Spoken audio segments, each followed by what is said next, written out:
অখিল গগৈ কথাৰ কোনো লাগবান নাই।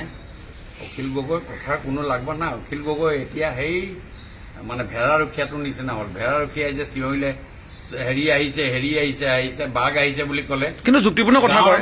গাঁৱৰ মানুহে যেতিয়া খেদি যায়, তাৰপিছত অখিল গগৈয়ে হাঁহ এই ভেড়াৰখীয়াটো যে হাঁহে, অখিল গগৈ এতিয়া তেনেকুৱা হৈছে। অখিল গগৈ কথাত এতিয়া কোনো এঠা নাই, এডিচিভ নাই।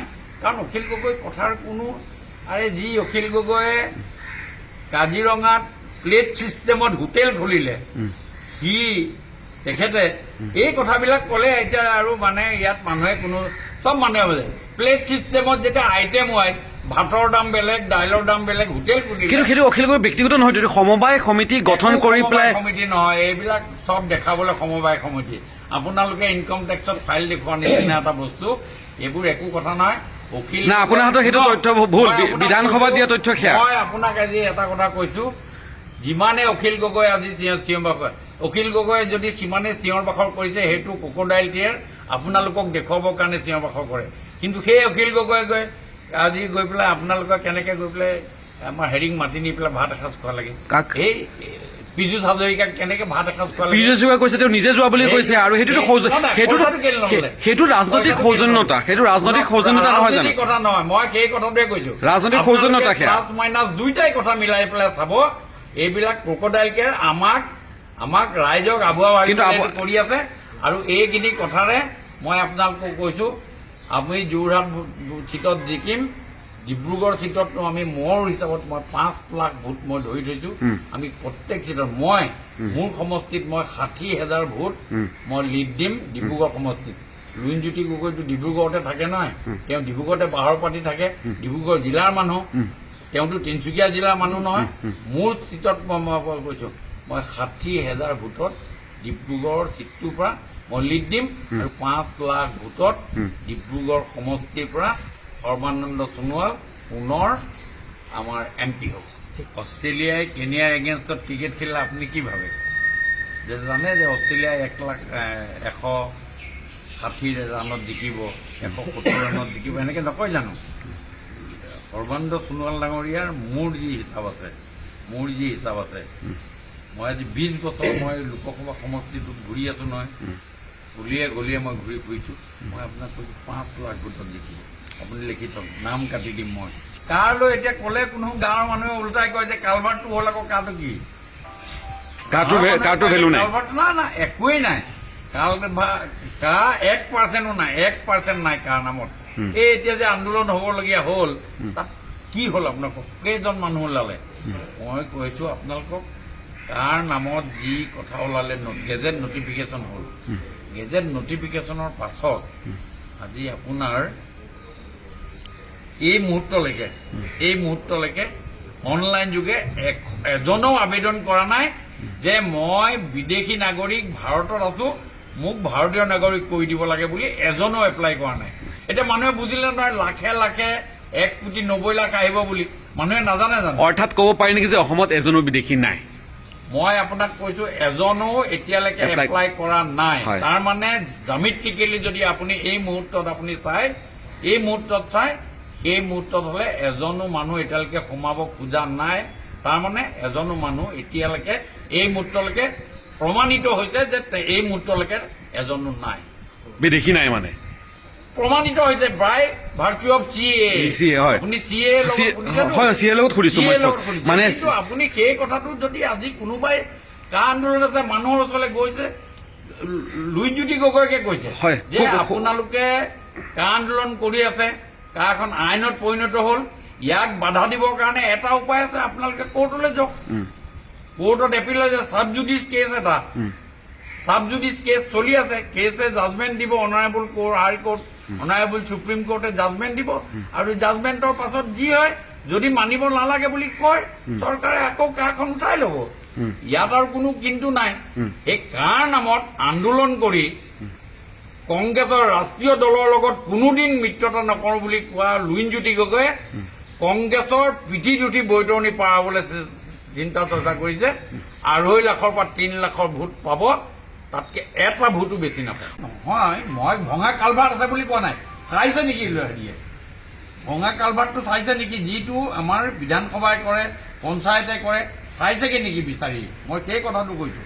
আজি যোৰহাটত, আজি চৰাইদেউত আপোনাৰ হেৰি হ'ল, চৰাইদেউ আজি আমাৰ কীৰ্তিচিহ্নৰ ব্যৱস্থাটো কোনে কৰিলে? তপন গগৈ ডাঙৰীয়াই কৰিলে। সেই যে কথাবিলাক আছে, ইয়াৰ আগতেতো কংগ্ৰেছ চৰকাৰ আছিলে, মুখ্যমন্ত্ৰী তৰুণ গগৈ ডাঙৰীয়া যোৰহাট জিলাৰ পৰা আছিলে, শিৱসাগৰ জিলাৰ পৰা তেওঁ পাৰ্লিয়ামেণ্টৰ হেৰিও আছিলে, কিন্তু সেই কামবিলাকতো কোনোদিন কৰা নাছিলে। কোনে কৰিলে এইবোৰ? এইবোৰ কথা মানুহে ভালকে বুজিছে, ভালকে উপলব্ধি কৰিছে, আৰু চাহকাপ লৈ এই কথাটো ভাবে। আৰু ভোট তপন গগৈৰ জৰিয়তে নৰেন্দ্ৰ মোদীক ভোট দিব দ্বিতীয়বাৰৰ কাৰণে। ডিব্ৰুগড় ভূপেন বৰাই এতিয়া কালি কৈছে যে তেওঁ 2026 বদলাই দিম বুলি কৈছে চৰকাৰে, মুখ্যমন্ত্ৰী স্থান একদম ঠিকনা সলাই দিব বাজপেয়ী ভৱন পোৱাব জনতা ভৱনৰ পানী। ভূপেন বৰা অলপ ডিৰেল হৈছে। ভূপেন বৰাই সঁচা কথা ক'বলৈ গ'লে তেওঁ ডিৰেল হৈছে। আৰে যিজন মানুহে হৰাৰ ৰেকৰ্ড কৰি আছে, 10 বাৰ হাৰিলে, 10টা ইলেকশ্যন, পঞ্চায়তৰ, মিউনিচিপেলিটিৰ পৰা আৰম্ভ কৰি পাৰ্লিয়ামেণ্টলৈকে, আজি কেইদিনমানৰ আগতে আপোনালোকৰ আগতে 5 ৰাজ্যৰ ইলেকশ্যনৰ কথা কিমান আস্ফালন কৰিছিলে। যিদিনা হাৰিলে এসপ্তাহৰ কাৰণে তেওঁ মৌনব্ৰত পালন কৰিলে, এসপ্তাহ মুখেৰে ক'তো নোলালে, একো নকৰিলে। এতিয়া বাৰু আপোনাৰ এটা চিটত মুখ্যমন্ত্ৰী হ'বলৈ এটা চিটত হয় নেকি? এইবাৰ কংগ্ৰেছে যিটো বিধানসভা হ'ব, মইতো 10টা চিট পাব নাপায় মোৰ ডাউট আছে। এই নেক্সট 26ত যিটো ইলেকশ্যন হ'ব, তেওঁ কৈছে মুখ্যমন্ত্ৰী কেনেকৈ কৰিব? গছত গৰু উঠা, হুলুঙাৰে কাণ খজোৱা যিটো কথা আছে, ঠিক তেনেকুৱা এটা কথা হৈছে বুলি মই ভাবিছোঁ। যোৰহাটত আমি যোৱাকালি যিটো আমাৰ নমিনেশ্যন দিবৰ গোটেই লেখি বুজি দেখিছোঁ, আমি যোৰহাটত এতিয়া আজিৰ ডেটত আমি 2.5 লাখৰ পৰা 3 লাখ ভোটত জিকিলোঁ। কনফাৰ্ম 2.5 লাখৰ পৰা 3 লাখ ভোটত আমি জয়লাভ কৰিম। আজিৰ ডেটত আমাৰ আজিৰ ডেটত যিটো পজিশ্যন আছে, 2.5 লাখৰ পৰা 3 লাখ। মানে কি মেথমেটিক্সত যে আপোনালোক হেৰি কৰিব? ৰাইজে কৈ আছে যোগ্য গৌৰৱ গগৈ হেনো যোগ্য তপন গগৈতকৈ। আপোনালোকৰ যোগ্য কথা নাই। যোগ্য মানে কিহত যোগ্য? নৰেন্দ্ৰ মোদীক পাৰ্লিয়ামেণ্টত গালি পৰাটো যোগ্য নেকি? সেইটোতো যোগ্য নহয়। আমাৰ অৰুণোদয় যি আঁচনি আছে সেইটোৱে যোগ্য, আমাৰ ৰেচন কাৰ্ড যি আছে সেয়ে যোগ্য,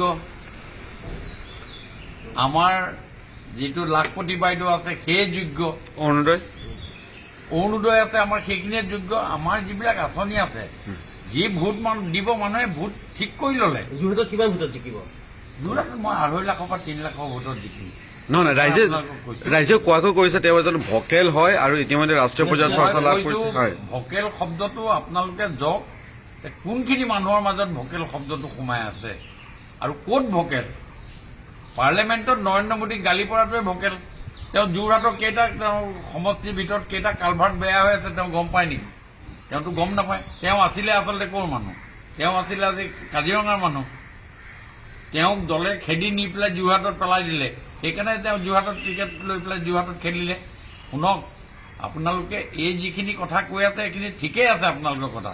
মইতো আপোনাৰ 26লৈকে আপোনালোকৰ ইয়াত আছোঁ, এইটো কোৱাৰ্টাৰতে মই থাকিম। আপোনালোকে ইয়াৰ পাছত আৰু ৰিজাল্ট ওলোৱা পিছদিনা মোৰ ওচৰলৈ আহিব, একাপ চাহ খাম একেলগে, আৰু মোৰ খোৱা কথাখিনি মই আপোনালোকৰ আগত ক'ম।